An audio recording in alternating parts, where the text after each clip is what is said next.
Dans la vidéo qui suit, on peut voir Madame Mallory Schneoli-Purdy, qui enseigne au Centre suisse, Islam et Société de l'Université de Fribourg, en tant que sociologue des religions. Elle participe à cette émission de la télévision suisse romande, sur les musulmans en Suisse. Cette émission est intitulée « Bien intégrés, mais pas acceptés ». Ce titre signifie que malgré leur bonne intégration dans la société européenne et le partage de ses valeurs, les musulmans ne sont pas acceptés par les Européens en général, et les Suisses en particulier. Au cours de cette émission, Madame Mallory Schneoli-Purdy partage ce principe, bien intégré, mais pas accepté. Au lieu de dénoncer les préceptes du Coran et de la Sunna de Mahomet qui s'opposent à l'intégration des musulmans dans une société laïque aux racines essentiellement chrétiennes, elle préfère mettre la faute sur les Suisses qui refuseraient d'accepter les musulmans.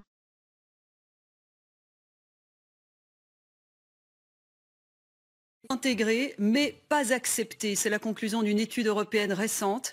La Suisse est l'un des pays qui intègre le mieux la communauté musulmane, mais qui la tolère mal.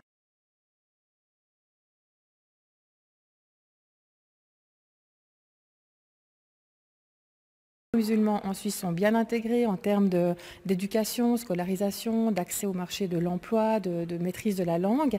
Mais de l'autre côté, vous avez ce sous-titre « Intégrés mais pas acceptés ». Et les Suisses sont les plus nombreux à répondre qu'ils n'aimeraient pas avoir un musulman comme voisin de palier, qu'ils n'aimeraient pas avoir un musulman dans la famille.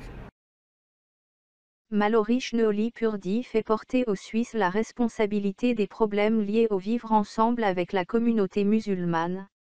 Elle affirme qu'une grande partie des Suisses n'acceptent pas les musulmans. En agissant ainsi, elle exonère l'enseignement musulman qui s'oppose frontalement à l'intégration, par des appels à l'hostilité et la haine envers les non-musulmans. Comment expliquer ce silence de Mallory Schneoli-Purdy? Est-ce pour exonérer l'enseignement musulman de sa responsabilité accablante? Ou bien, est-ce par simple ignorance de la Sunna de Mahomet et des préceptes coraniques? Le racisme envers tous les mécréants est explicite dans le Coran. Dans la sourate 98, le Coran décrit les chrétiens, les juifs et les mécréants ainsi. De toute la création, ce sont eux les pires créatures. Le terme utilisé par le Coran dérive de la racine al-shar, qui signifie le mal. Ainsi, le Coran considère les juifs, les chrétiens et les mécréants comme les créatures les plus malfaisantes qui puissent exister. Quant aux musulmans, qui croient en Allah et Mahomet, ils sont décrits comme les meilleures créatures de toute la création. Ce verset rabaisse les mécréants, les juifs et les chrétiens au rang de créatures malfaisantes, ce qui relève du racisme. Dans la vidéo qui suit, on expliquera le précepte d'aimer en Allah, et de détester en Allah. Ce précepte de l'islam, qui trouve sa source dans les versets du Coran, sera illustré par le prêche donné à Lisieux, en France, par l'imam Karim Ben Amor. On précisera que ce prêche, d'une grande violence, se base sur les versets qui se trouvent dans le Coran. Et ce Coran est exactement le même que celui qui est enseigné en Suisse. Certaines personnes font le parallèle avec la Bible, en pensant que le texte du Coran varie selon les traductions, ou selon les différents courants religieux. Cela est absolument faux, le texte coranique est unique sur l'ensemble de la planète. Aucune traduction n'est acceptée. L'enseignement du Coran doit obligatoirement se faire en arabe. Il en est de même pour sa mémorisation, sa récitation que ce soit durant les 5 prières quotidiennes, les récitations collectives, ou les autres rituels comme les funérailles, ou les veillées du Ramadan. Dans tous les actes du rituel musulman, le Coran ne peut être lu qu'en arabe. Et on réfère exactement au même texte, qu'on soit sunnite, chiite ou d'un autre courant de l'islam. Pour les recueils de hadith, ou les autres textes fondateurs de l'islam, on peut les enseigner dans une autre langue. Mais la traduction est faite à partir des mêmes textes originaux, comme l'authentique de Bukhari et Muslim, ou la Sirat d'Ibn Hisham.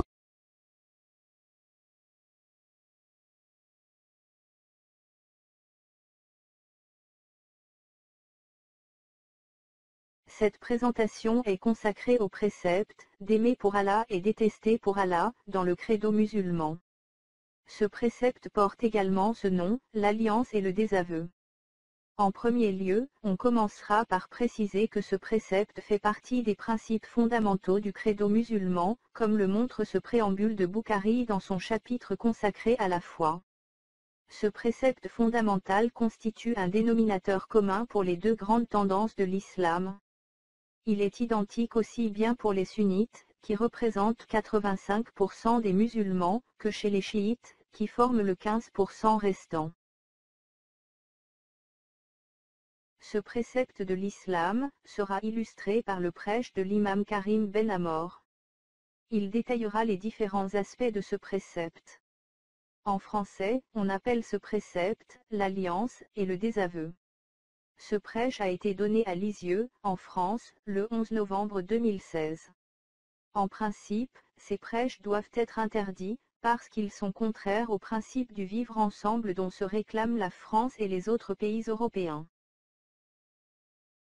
Dans ce qui suit, l'imam explique la signification du précepte d'al-wala'a ou al-bara'a. C'est-à-dire, aimer en Allah et détester en Allah. Sur cette animation, on peut illustrer la mise en œuvre d'al-wala, par un musulman qui rencontre un frère croyant. Cela se traduit par un rapprochement sur le plan des sentiments profonds ressentis. Ce rapprochement physique traduit l'appartenance à la Oumma ou communauté de Mahomet.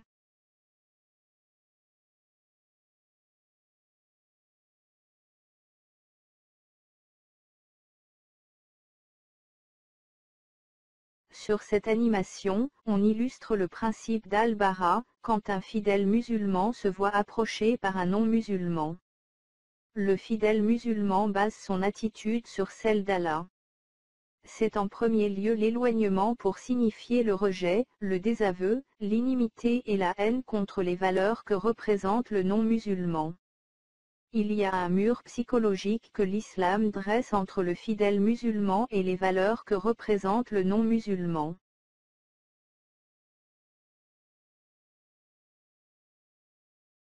Après cette introduction sur le précepte d'aimer en Allah, et de détester en Allah, on peut voir l'enseignement de ce précepte fondamental de l'islam. Écoutons le prêche donné à Lisieux par l'imam Karim Ben Amor. Il faut noter que cet imam ne fait que se référer au Coran.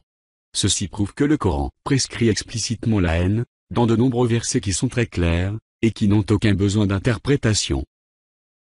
Allah le Très-Haut dit dans la traduction du sens du verset, « Ô les croyants, ne prenez pas pour alliés les juifs et les chrétiens, ils sont alliés les uns des autres, et celui d'entre vous qui les prend pour alliés devient un des leurs. » Et Allah Azza wa Jal dit dans la traduction du sens du verset, « Ô vous qui avez cru, ne prenez pas pour alliés mon ennemi et le vôtre, leur offrant l'amitié, alors qu'ils ont nié ce qui vous est parvenu de la vérité. » Allah Azza wa Jal dit dans la traduction du sens du verset, « Tu n'en trouveras pas parmi les gens qui croient en Allah et au jour dernier, qui prennent pour amis ceux qui s'opposent à Allah et à son messager, fussent-ils leur père, leur fils, leurs frères ou les gens de leur tribu. » Et Allah Azza wa Jal dit, dans la traduction du sens du verset, « Et quiconque prend pour allié Allah, son messager et les croyants, réussira, car c'est le parti d'Allah qui sera victorieux. »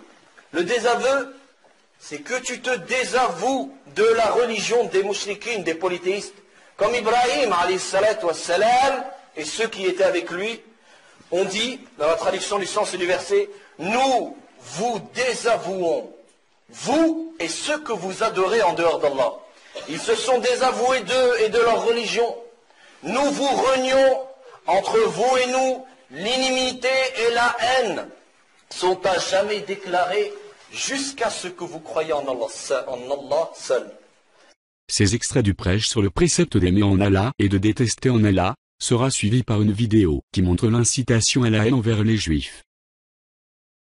On pourra voir que l'incitation à la haine atteint des sommets dans l'horreur. Les Juifs sont déshumanisés et considérés comme des singes et des cochons.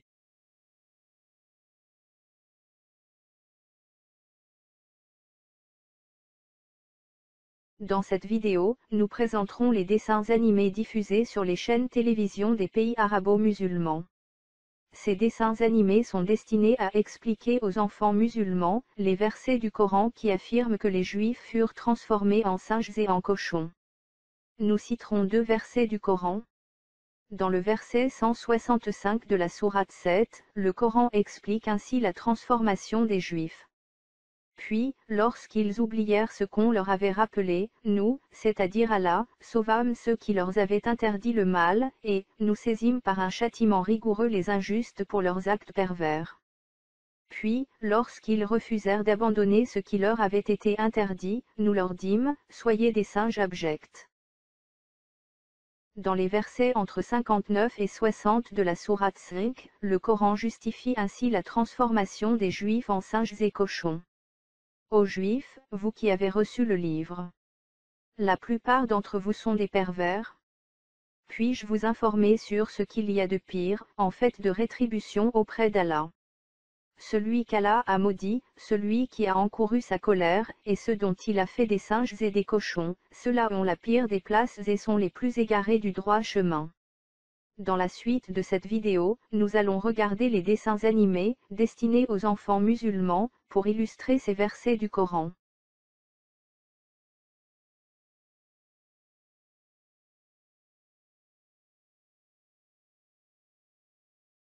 Après ce rappel des bases coraniques de l'antisémitisme dans l'islam, nous allons regarder la manière dont cet antisémitisme est enseigné aux enfants.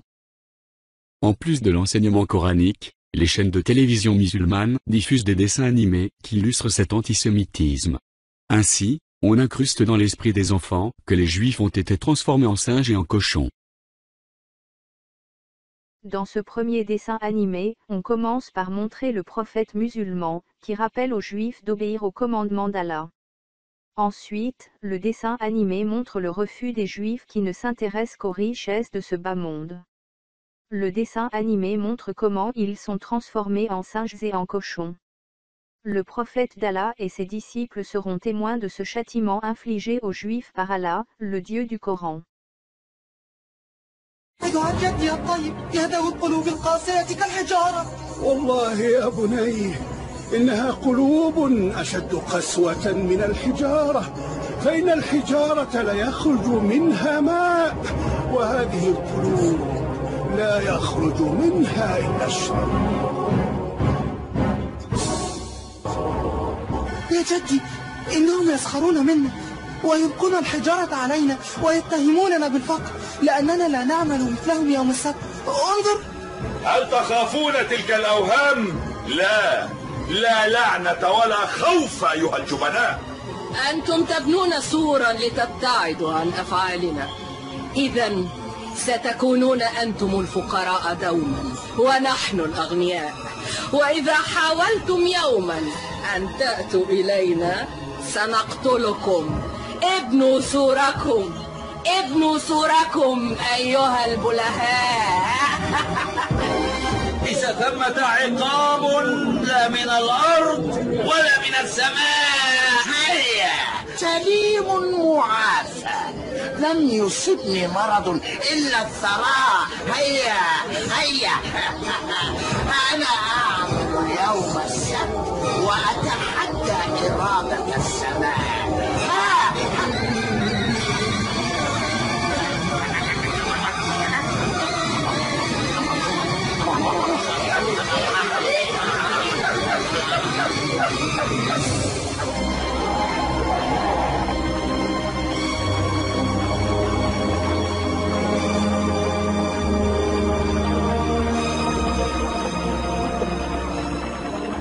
انظر يا بني، لقد صار الشباب منهم قردة والشيوخ خنازير. ليعلموا أن وعد الله حق وأنه شديد العقاب. الحمد لله الذي نجانا. بسم الله الرحمن الرحيم. فلما نسوا ما ذكروا به أنجينا الذين ينهون عن السوء وأخذنا الذين ظلموا بعذاب بئيس بما كانوا يفسقون. فلما عتوا عما نهوا عنه قلنا لهم كونوا قردة خاسئين. وإذ تأذن ربك ليبعثن عليهم إلى يوم القيامة من يسومهم سوء العذاب إن ربك لسريع العقاب Dans le dessin animé, dont on peut voir quelques images, les télévisions du monde arabo-musulman montrent comment les Juifs, après avoir refusé d'écouter les commandements d'Allah, découvrent petit à petit leur transformation en singes et en cochons. Une fois qu'ils réalisent que cette transformation les concerne tous, ils sont paniqués et ne savent pas comment ils pourront survivre. Un Juif propose de vendre les bijoux des femmes pour acheter des bananes, ce qui provoque la colère de la femme qui refuse de céder ses bijoux. Et l'ensemble des Juifs sont dans le désespoir suite à la malédiction qui les a frappés. Et pour conclure, dans le troisième dessin animé qui suit, on voit le grand-père expliquer à son petit-fils la morale de ces films pour enfants, qui montrent le châtiment subi par les Juifs. Les commandements d'Allah sont des lois auxquelles les êtres humains doivent se soumettre sans discussion. Ces lois fixées dans le Coran sont parfaites, éternelles et valables en tout lieu et en tout temps. Et les êtres humains qui refusent d'obéir à ces lois subiront des châtiments terribles. Allah peut les faire regresser dans le stade de l'animalité, et ils perdront leur humanité, pour devenir des singes et des cochons. فالشريعة الربانية مظهر من مظاهر تكريم الله للبشرية وارتفاع لها بإنسانيتها، والاعتداء على شريعة الله والتفلت من أحكامها طمس للمعاني الإنسانية وتراجع إلى المنزلة الحيوانية. وهكذا مسخ الله أولئك العصاة إلى قردة، فكان هذا نصيبهم.